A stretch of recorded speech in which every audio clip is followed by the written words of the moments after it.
All right, let's dive into something that every parent, every teacher, every one of us should be thinking about. In a world where AI can already outperform our very brightest students, what on earth are we supposed to be teaching our kids? So let's start with a fact that should really stop you in your tracks. The International Math Olympiad, these are problems that are specifically designed to be brand new, things no one has ever seen before. And an AI just walked in and solved 4 out of the 6 questions. We're not talking about your average textbook problem here. This is supposed to be the absolute peak of human problem solving. And that forces us to ask a really, really tough question.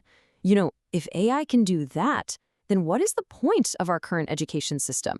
What skills are we actually building for the future? First thing we have to understand is this. The game has completely changed. The old rules just don't apply anymore. Here is kind of the before and after picture. We used to be obsessed with rote memorization, getting high exam scores, and learning these fixed formulas to solve predictable problems. But today, that's a dead end. The things that actually matter now are solving brand new problems, having empathy and real creativity. What this really means is that all those standardized tests, all those scores we've been chasing, they're becoming a pretty unreliable way to measure what a student can actually do. And yeah, that's a tough pill to swallow, but it's the new reality. And look, there are some very real reasons why these scores are failing us. For one, AI can already solve incredibly complex problems, way past the high school level. 2, cheating is easier than ever with all these sophisticated gadgets. And 3, just drilling for tests using fixed methods, some call this TELU, it just doesn't build the flexible kind of thinking you need for real-world challenges. So, okay, if the old way's broken, what's the new way? Well, it starts by focusing on teaching the things we used to think were, well, unteachable, the uniquely human stuff.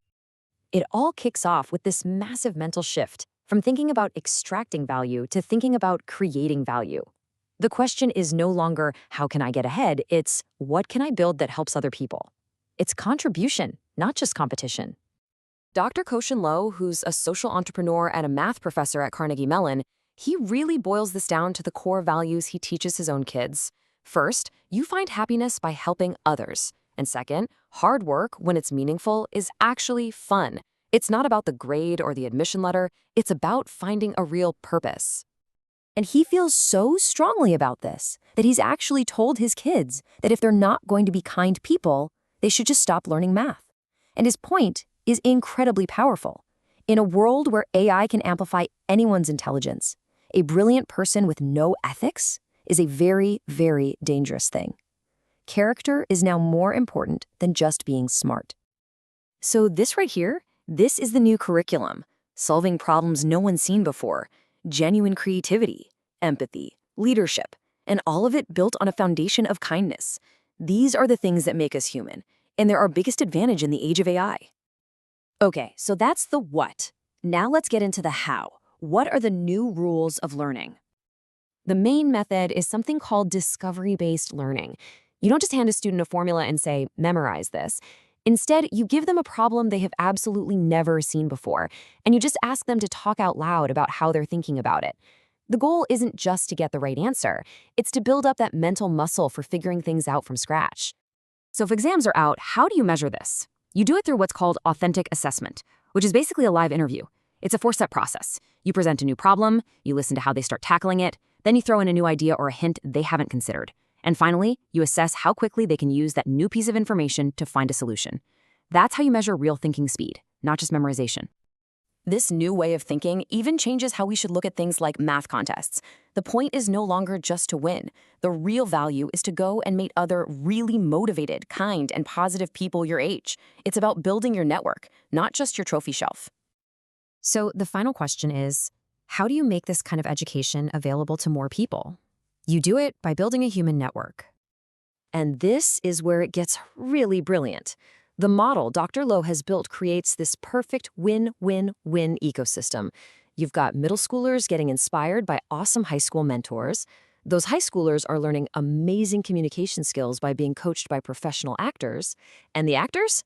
They get meaningful work helping to shape the next generation of leaders. It's a virtuous cycle where everybody wins. But does it actually work? Well, get this. Of the high school students who graduated from this mentorship program last year, more than half of them are now at MIT, Harvard, or Princeton. So yeah, this isn't just a nice theory, it gets real results that the best schools in the world recognize as being incredibly valuable. Because at the end of the day, this whole thing is about something much bigger than one person's college application. It's about building a trusted network of kind, smart people who can work together to solve the huge challenges that are coming our way. And that brings us all the way back to the heart of it. In this new world we're living in, we have to decide what education is really for. Is it just a race to get ahead of everybody else? Or is it about empowering our kids to create real value for everybody else? The answer we choose is going to define our future.